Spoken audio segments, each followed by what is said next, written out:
सशक्तिकरण की तरफ एक कदम उठाया है।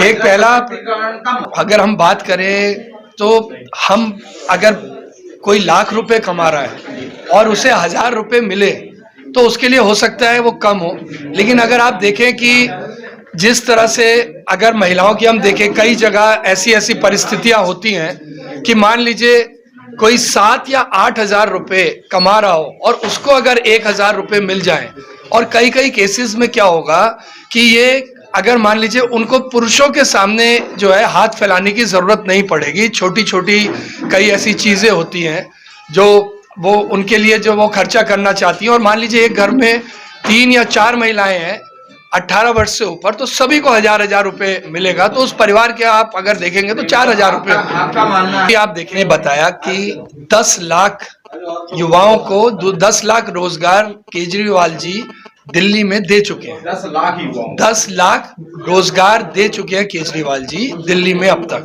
जब से उनकी सरकार बनी है, और हम इसके लिए प्रतिबद्ध हैं क्योंकि उत्तराखंड राज्य जो होगा वो पूरा का पूरा एक इंडिपेंडेंट राज्य होगा।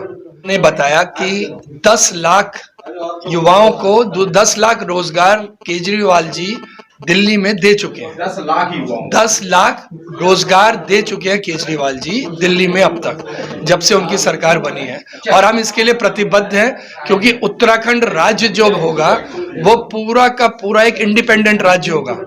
तो इसमें हम कई ऐसी योजनाएं ला सकते हैं, जो पहले भी हम रोजगार गारंटी दे रहे हैं कि आते ही 1 लाख रोजगार हम लोग आते ही देंगे, और ये नहीं कि आज बनी सरकार तो कल दे दिए। इसके लिए ये प्रावधान भी रखे गए हैं कि जिस दिन हमारी सरकार आती है उस दिन से बेरोजगारों को 5000 रुपए जो है एक बेरोजगारी भत्ते नहीं।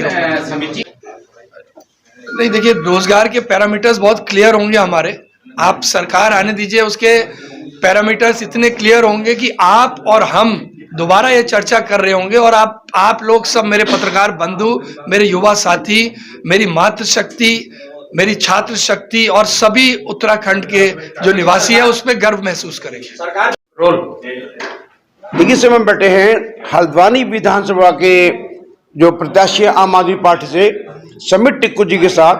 वहीं कल हल्द्वानी में प्रस्तावित एक मनीष सिसोदिया का बहुत बड़ा कार्यक्रम है। आइए बात करते हैं कल कार्यक्रम क्या है और किस तरह से उसकी रूपरेखा तैयार की गई है। समित जी, सबसे पहले हम आपका स्वागत करते हैं अपने डिजिटल चैनल हालात शहर में। कल हल्द्वानी में मनीष सिसोदिया जी पहुंच रहे हैं, क्या रूपरेखा है, क्या कार्यक्रम है? शिक्षा क्रांति के जनक और दिल्ली के उप मुख्यमंत्री श्री मनीष सिसोदिया जी 4 दिवसीय कुमाऊं के दौरे पर कल शाम 5 बजे रामलीला मैदान में एक जनसभा को संबोधित करके आम आदमी पार्टी की नीतियों के बारे में बताएंगे।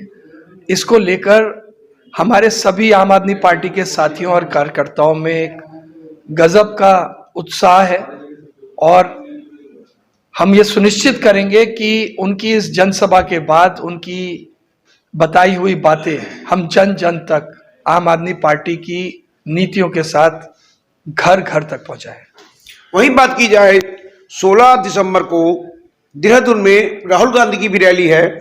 क्या ये जो कल आपकी जनसभा की जा रही है मनीष जी के द्वारा, क्या ये उसका जवाब होगी?